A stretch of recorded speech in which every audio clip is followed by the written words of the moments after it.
আসসালামু আলাইকুম। আমাদের কাছে পাওয়ার ইনভার্টার এসি ডিসি চলে এসেছে, যেটার কাজ হচ্ছে মূলত ব্যাটারি লাইন থেকে আপনাকে কারেন্টের যে ইনকিউবেটর মেশিনগুলো আছে এগুলো চালাতে সাহায্য করবে। বর্তমানে গ্রামে বা শহরে সব জায়গাতে কারেন্টের অনেক বেশি সমস্যা।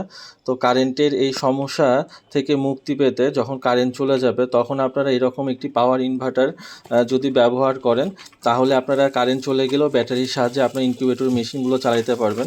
এই জন্য আপনাকে এই পাশটা ব্যাটারিতে লাগাইতে হবে। দেখতে পাচ্ছেন এখানে কারেন্টের ব্যাটারি ক্লিপটা আছে, এবং অপর পাশে এই পাশে আপনাদেরকে কারেন্টের যে 3 পিন বলেন বা 2 পিন সকেটগুলো বলেন এখানে লাগাই রাখলে এই পাশে ব্যাটারি থেকে আপনাকে সাপ্লাই দিয়ে অপর পাশে এই কারেন্টের যে ইনকিউবেটর মেশিনগুলো আছে এগুলো চালাইতে সাহায্য করবে। তো আমাদের কাছে 500 ওয়াট এবং 1000 ওয়াট দুইটাই আছে। আপনাদের যাদের প্রয়োজন খুবই চিপ রেটের মধ্যে আমাদের কাছে এই প্রোডাক্টটি সংগ্রহ করুন।